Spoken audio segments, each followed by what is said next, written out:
Every store, whether you sell watches or Q-tips, you have people that come to your store that are rich, that would have given you more money if you offered it to them. I've got a buddy, this is not a joke, bought a Rolex for 15 grand and then asked me for a discount on a $250 watch from our website. If you can't create a product that's worthy of a much higher price tag, then bundling products together can be a great way to kind of maximize customer value for the cohort of customers you're acquiring that have disposable income.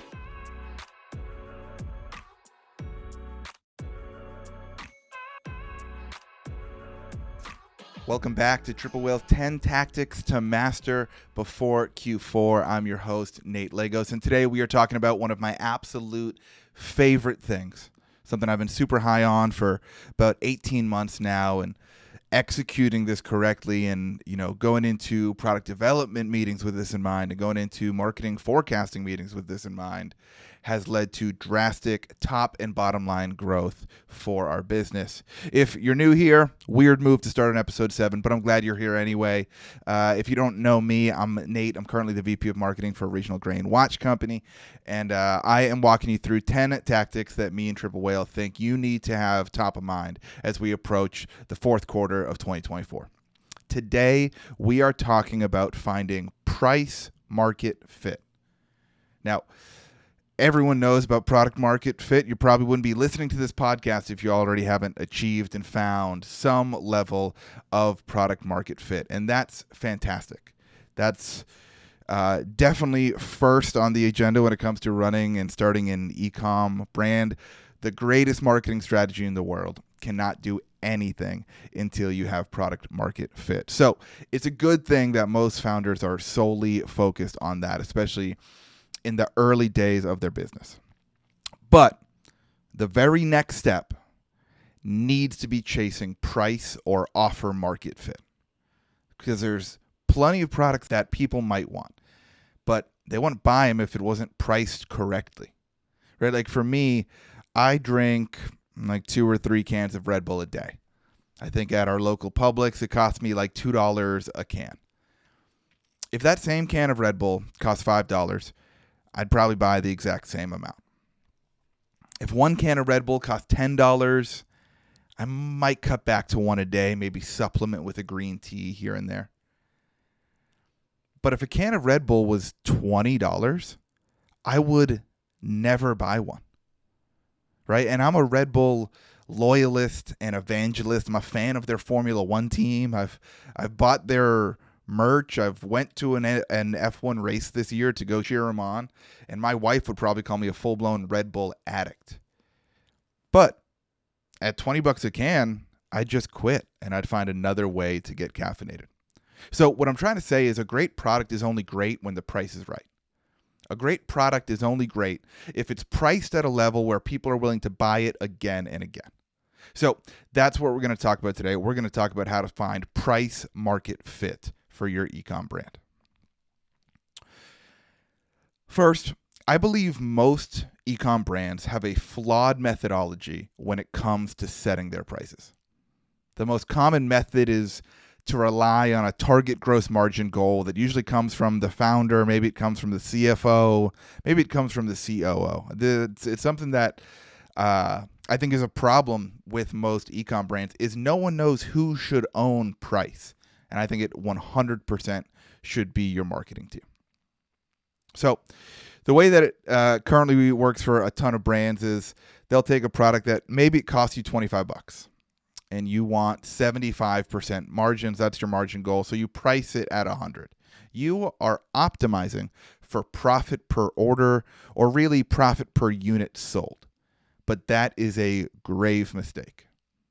The even bigger mistake is setting that price and then leaving those prices on your site for years and years, no matter the season, no matter the macroeconomic conditions, no matter whether it's Christmas time or summertime, no matter about inflation. People just have these prices set on their products. They don't really know why they're priced there, or they're priced there for a wrong reason.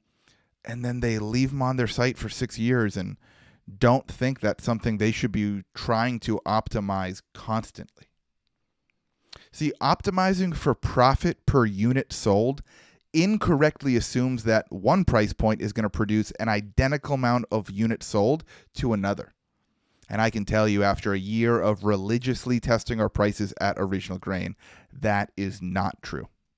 And more importantly, I have the data to prove that because of our price testing work, we've been able to increase our conversion rate, increase our average order value, decrease our cost to acquire a customer. And when you add all of that up, it means massive gains in revenue and profit per site session. And it means massive gains to adding dollars to the top and the bottom line. So all of that is not possible unless you come into it with the mindset of chasing price market fit. So that's what I'm going to teach you how to do right now. The first step is you want to find directional data on where your major collections and where your major products should be priced. So for this first phase of price testing, at least for us, we've got a deep product catalog, a couple hundred watches on our site. We start every quarter, every promotional period by testing our hero collections. So not individual products, we are testing major collections. We'll take all of our whiskey barrel watches, and we will set a high, a medium, and a low price for each product in that collection and run it as one split test. Now, you can choose whatever tool you would like to use that for split testing. My preferred one is IntelliGems, and I like it because the reporting metric it gives you is profit per site session, which should be your North Star when it comes to price testing. Because again, this isn't just about conversion rate. I could make your conversion rate double tomorrow if I cut your prices in half. And this isn't just about revenue per session, because that doesn't factor in the COGS, the cost of goods that you might have in your product. So profit per session should be your absolute North Star metric when it comes to price testing. So we choose the prices of that high, medium, and low first collection test just by going 10 to 15% higher and maybe 5 to 10% lower than our current prices. I like to be a little more conservative when testing lower because I think it's always easier to decrease price later on than it is to walk it back and increase it later. So I like to be a little more conservative when going down. I know that can scare CFOs too. So I'd go 10 to 15% higher as the high tier, your current prices as your baseline, and then 5 to 10% lower as your lowest tier. For us, this Q4, that testing process is going to start October 1st. And that's, super early. Buyer behavior hasn't completely changed yet into gift buying season. But I want as much data as possible with the current macroeconomic environment to understand just directionally where the market is at. This first phase is not going to be our last phase of testing this Q4, but this will give me an indication of how our customers are feeling about the value of their dollars compared to the value of our products. The next thing I'm going to do, I'm going to narrow in on our individual hero SKUs. So out of that whiskey barrel watch collection where we have about 25 watches, there's really like 4 of them that make up probably 80 or 90% of revenue from that collection. So from here on out, I'm going to be setting up price tests on individual SKUs. I'm going to use the winning price of that previous test as our new baseline, and I'm going to go a little bit above and a little bit below whatever that baseline is. So let's say for this watch right here that the winning price came in at $500. All of our prices are typically set at $495, but this episode will get confusing if I'm trying to do that math off the top of my head. So let's call it $500. My next round of tests might be $479, $500, and $529. That's $20 or $30 on either side of it, just to see on this specific product is which price point is squeezing out the most revenue and profit per session. This phase of our individual hero SKU price testing is going to start on November 1st. And we're going to let this run until it reaches statistical significance with, for us, that time of year, that volume, we should be able to get really strong data in about 2 weeks. Now, this test, phase 2 here, this test is also not going to be the last test we run. This is a constant effort into dialing in our price points to make sure we are squeezing every drop of profit for every single person that's coming to our site. Phase 3 of price testing, and the second time that we're going to test these individual SKUs, I'm going to narrow the gaps even further between what our testing is. And I do expect this to be our last major price test of the holiday season. I'm hoping it runs from around November 14th all the way through Thanksgiving. So let's stick with this watch. Let's say that $479 price point one. That next test is going to be real small. I'm going to go $469, $479, and $489. So now we have 3 tiers all testing within a $20 window just to see what's going to move the needle. We'll run that for a week or so, and this test is going to require a kind of mid-test adjustment for us. So let's say the lowest tier is producing the highest profit per session. Then I might only let it run for a week and then add one more lower tier. I might drop it to $459 or $449 and start testing that price against the previous winner as well. Now, by the week of Thanksgiving, I'm going to have all types of results from all of our hero SKUs on exactly which price point is producing the highest revenue per session. The only other thing I'm going to do at this point in time is check on inventory. Make sure that if a couple, lower prices won that we weren't expecting to, that we've got enough inventory to sell that many extra units, and that we can also hit our top and bottom line goals, even if we might sell out of those products early. So this is where it's absolutely crucial for your marketing team to be plugged in with ops and with finance to make sure that you could have a product that is producing the best profit per session possible at a lower price. You could sell out of it early because you weren't expecting on moving that quantity of units, and then December could be a real bust, and it could actually end up being worse for you. So make sure that you have forecasted correctly. If you've made it to episode 7, then I think you have. And make sure you're keeping a constant pulse on inventory to make sure that any gains you make today aren't going to potentially hurt you in the coming weeks. Now, at the end of this test, which for us, I aim it to be Thanksgiving, I'm going to do my annual Thanksgiving tradition. I'm going to get some brisket, I'm going to drink some whiskey, and then I'm going to sit back down on my laptop, and I'm going to turn off and set the winning prices for all of our hero SKUs and collections.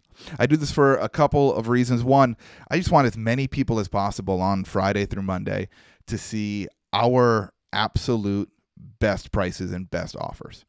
I want to make sure that when we spend a lot of money and a lot of time and a lot of energy getting tons of people to come to our website on Friday, I can be confident in the prices that we've put forward. The second reason I like to turn off all of our site tests is I just like to have less going on our site. I don't want to risk a glitch. I don't want to risk, any slowing down of load speed on our website. And the tools that we use to test price are incredibly reliable. So this isn't a negative on them. But just this time of year, when having a glitch on your site for 10 minutes could cost you thousands or tens of thousands of dollars, it's not worth the risk for me. So I end all of our price tests on Thanksgiving, and we'll roll into the weekend and stick with whatever those winning prices are.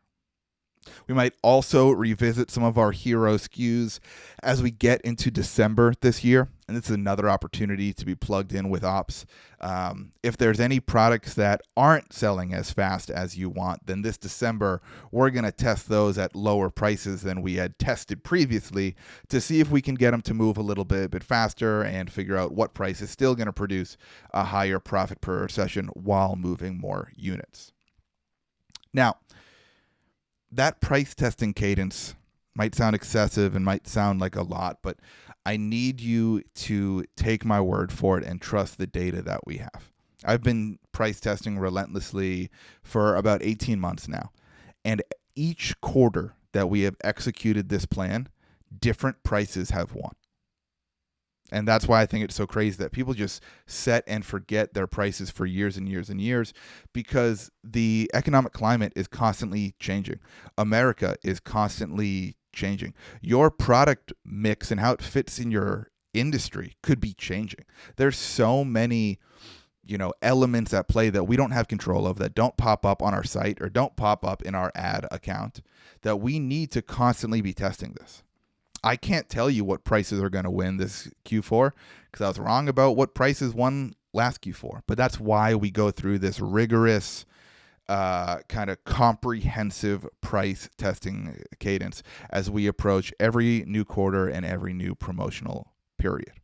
Because when we get to the end of Q4 and January starts again, I'm going to do the whole thing over again, starting with testing our hero collections and then narrowing down to individual SKUs for a few phases of price testing until we get that exact right balance of conversion rate and AOV to maximize our profit per session. Now, this is maybe the most impactful thing I'm going to say on this episode.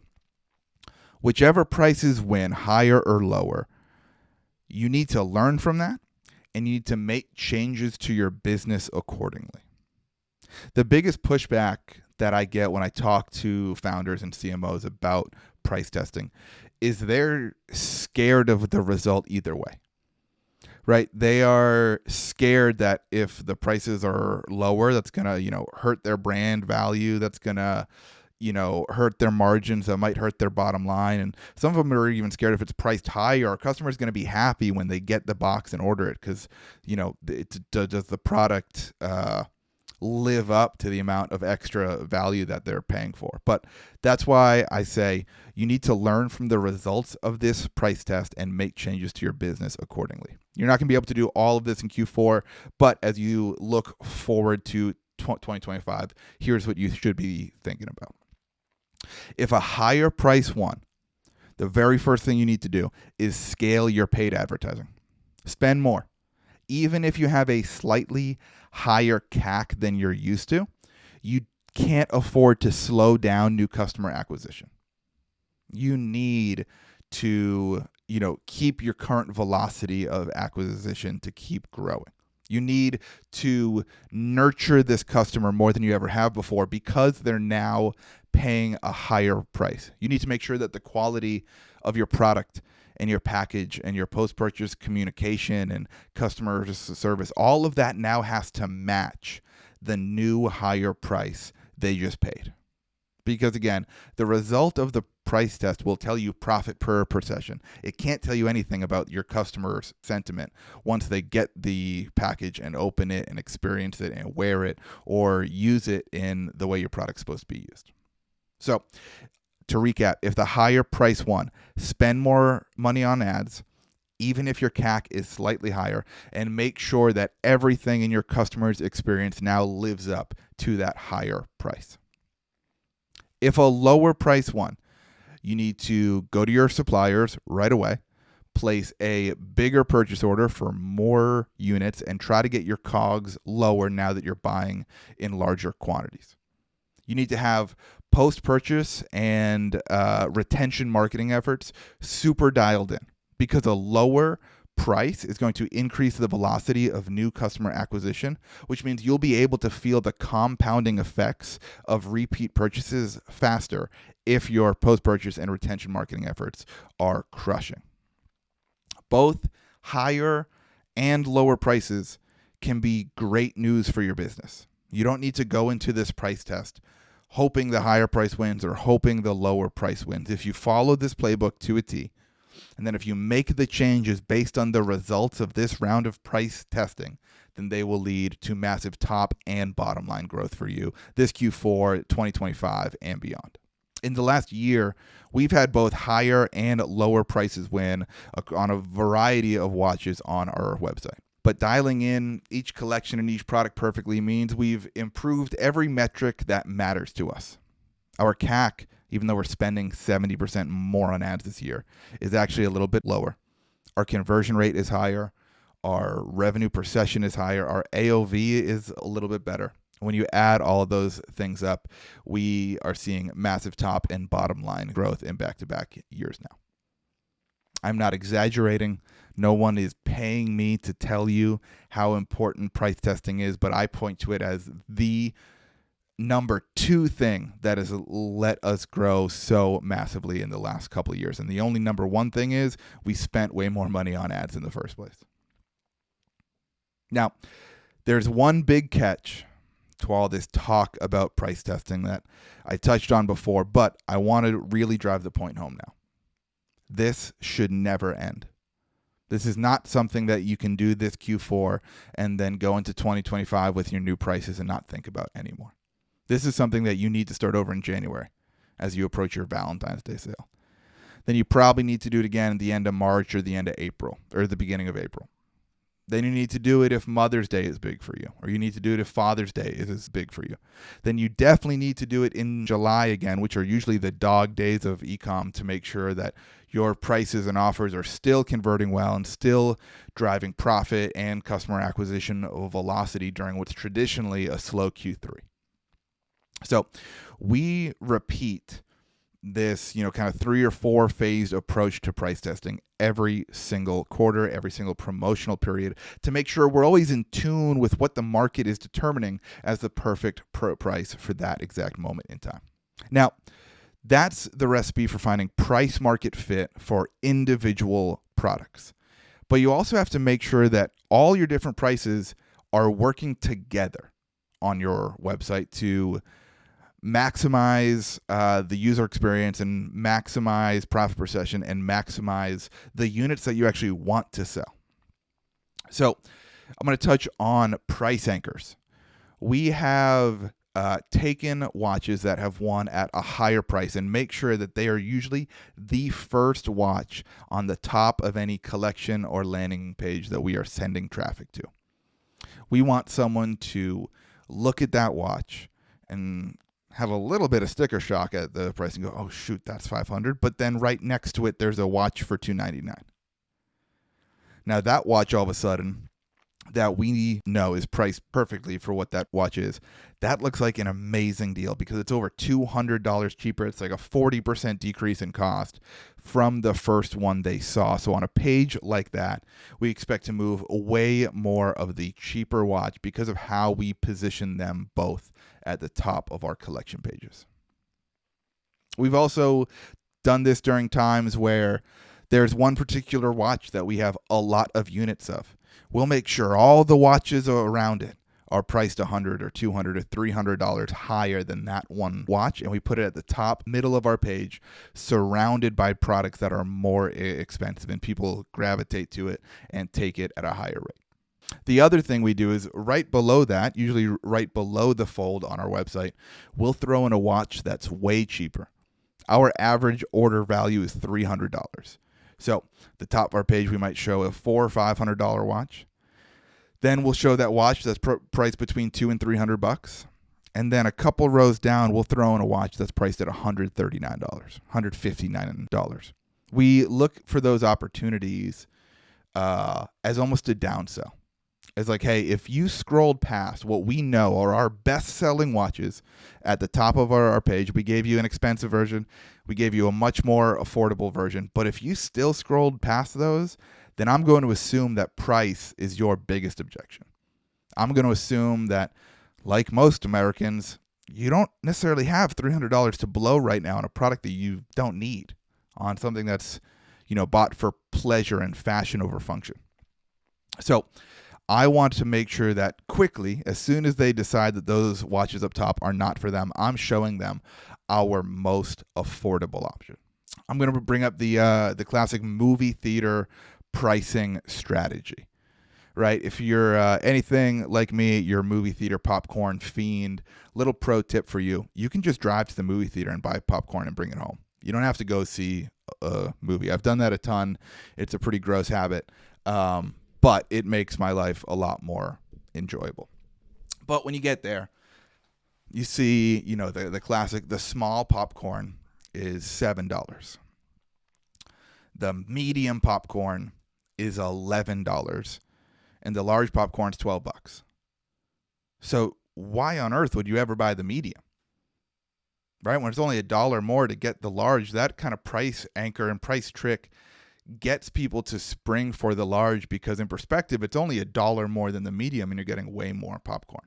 So again, you need to be able to make sure that your prices not only are producing the most profit per session for your individual SKUs, but then you need to merchandise them on your site in a way that lets you sell the units you have the most of, and that lets you sell the units that produce the best repeat purchase rates.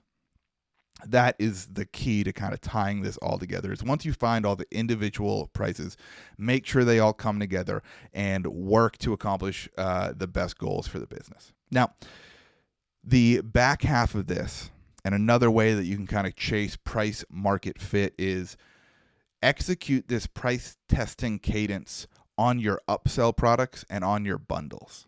A huge internal goal for us the last couple of years has been to raise our average order value. Next episode, you're going to hear from Connor, the CMO of Ridge Wallet, who goes into every new year with the assumption that it's going to get more expensive to acquire a customer. And while him and his team are still doing all the work to, try to decrease CAC, I think it is the best way to plan for the future.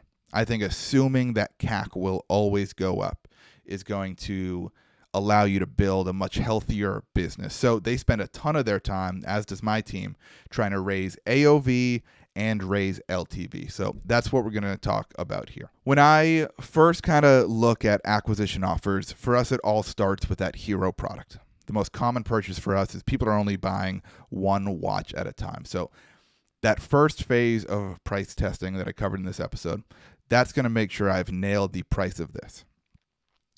But after that, I'm going to try to get them to add as much stuff to their cart as possible. We kind of have a goal internally to see if we can raise AOV 10% with upsells. Now, that's hard to do when our AOV is $300.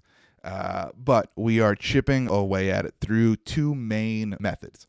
The first is we are trying to sell much lower priced items that have the opportunity to have a super high take rate. So because our best-selling collection is, watches inlaid with whiskey barrel wood, we are upselling flasks for $17 and a whiskey glass and coaster combination for $20. And we're upselling a whiskey barrel wood pendant for $50 and a bracelet for $60. And these are all stuff that, compared to the $300 or $400, $500 watch that they just bought, are all really affordable. Right, especially that whiskey glass and coaster and the flask. Adding an extra $15 to a $300 order, you don't even notice it. Right, everyone is used to it at this point. When they go and buy something online for $300, they check out, and after taxes and fees and shipping and everything, it comes out to like $338. No one really knows why, but everyone's used to it. So those products have the highest take rate of any upsell we offer because they are priced lower and they're a good complement to the product that we're offering them with. But I truly believe it's as simple as like the price is so low that people just don't even feel it. Like if I asked my wife, like, hey, can I go buy myself a watch for $300? And she said, yeah. And I get to check out, I could add that flask to the cart. The final price would come out at like $330. She wouldn't even question it. And I think a lot of people think about that. Like it's almost not even a decision to spend more money. The way we promote those upsells are like, hey, either add the glass or the flask. Like we're kind of doing a presumptive close where we're like, hey, we know you're going to pick one of these. Which one of these do you want to choose? Then the choice is up to them. Are they like a classy drinker that wants to have a nice glass of whiskey on their porch every night?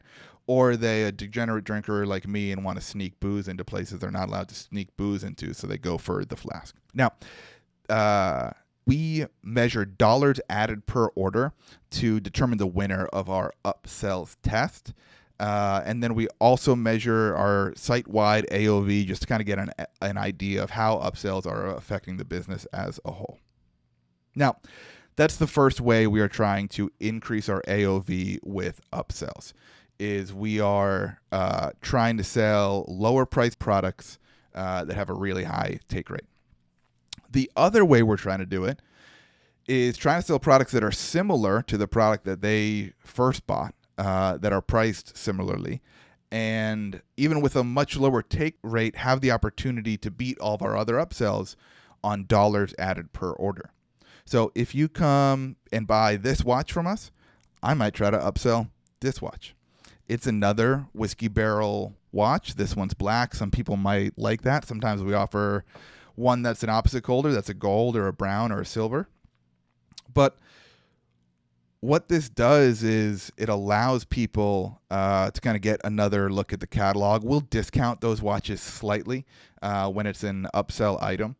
But again, these we expect to have a much lower take rate, but the dollars added per order can be really significant. If we're getting someone to add an extra $200 to their order, that's a lot easier than selling 40 flasks sometimes. So make sure you're testing both when it comes to these kind of upsell products. You want to, have something that's priced really low that can get a super high take rate, and then have something that's both a product and a price similar to what they first purchased because they want it. And I think that's why those work a lot of the time. Is like they already told you they wanted this thing. Try to sell them something close to it. If you offer some kind of, or if you sell some kind of consumable or, something people eat or taste or use or shampoo or whatever, offer them the same one for an extra 15% off, right? They've already told you with their dollars they're willing to pay for that. That's the easiest time to sell them another one of those. Now, the next thing you should be testing in your upsells is upsells that not only increase AOV, but upsells that can also increase LTV. So for us, I actually don't even have one. I should, because I've got watches everywhere. But we sell a nice wooden display box that we have two options. One holds 3 watches, one holds 5. We know when we sell people those products that they come back and buy again and again and again more than any other customer cohort we have, because they have to fill the box, right? You know how annoying it would be to have a watch box that holds 3 watches and you only own 2? And every day when you go and you pick whether you're going to wear this watch or this watch, you're looking at an empty slot in the middle of that box. So that is an upsell we have tested and are testing, that we're not just looking at AOV and we're not just looking at dollars added per order as the main metric. Then we start to look at kind of dollars added over the lifetime value of that customer over a 3 or 6 or 12-month window. Because the name of the game is not just acquisition, it's let's try to acquire the most valuable customer possible. So we have also been experimenting and testing the offers on some of these upsells that can increase LTV down the road. Now, the last thing I want to touch on today is how these pricing strategies and finding price market fit can apply to bundles. This is something else that kind of plays off of the theory that CAC is always going to go up. So because CAC is always going to go up, we are constantly searching for ways to increase our customer value, and bundles have been a great way for us to do that. Some of our most successful have been selling 3 watches at a time with that custom display box. When we price test those, We are using all the same cadence and metrics as when we test individual hero SKUs. But what's really beneficial is, we can discount those much more than we can a single SKU because we don't expect CAC to go up linearly with that bundle, right? I always think about every store, whether you sell watches or Q-tips, you have people that come to your store that are rich, that would have given you more money if you offered it to them, right? You have people probably every day that buy the highest priced product on your store.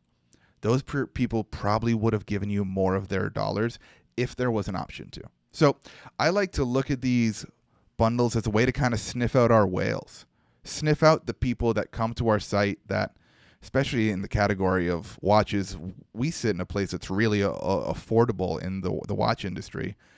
Some of our customers might have already spent thousands of dollars on a different watch, might own a Rolex that they spent 15 grand on.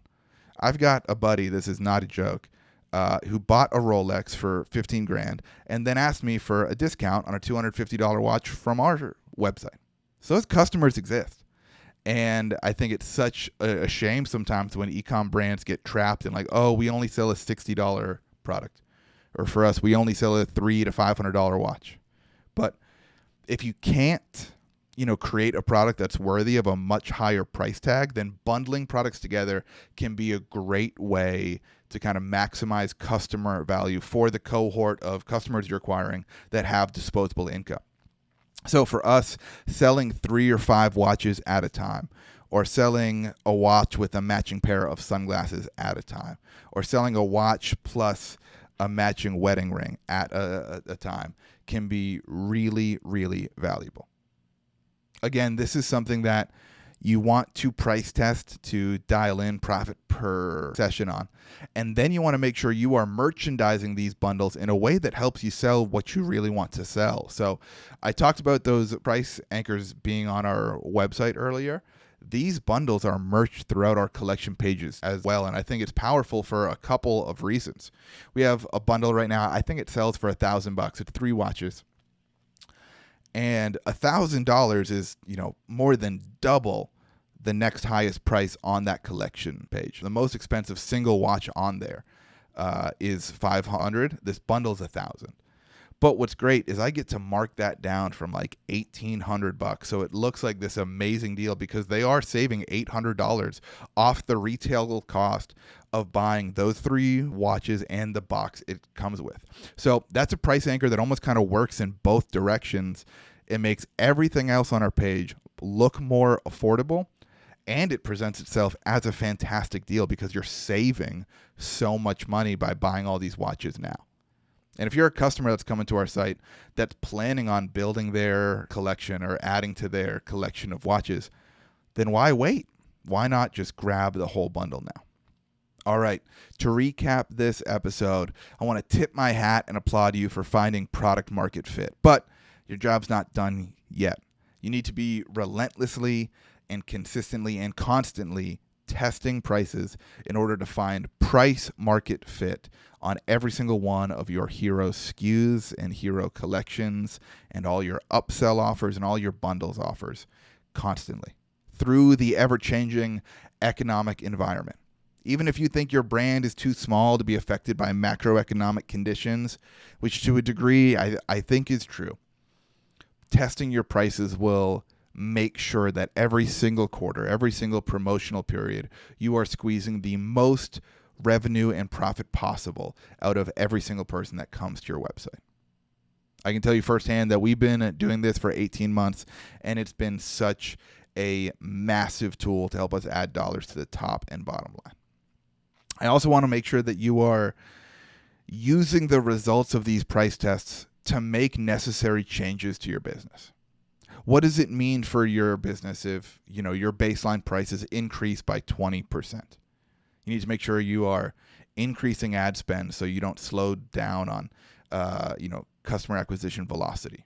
You need to make sure that your products and your packaging and your customer service all live up to this new level of value that you have priced your products with.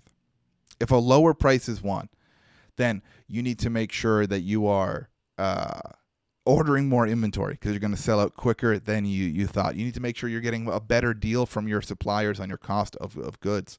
And you need to make sure that all your retention marketing efforts are really dialed in, because you're going to need to feel that kind of compounding effect of repeat purchases faster and more profitably as you go.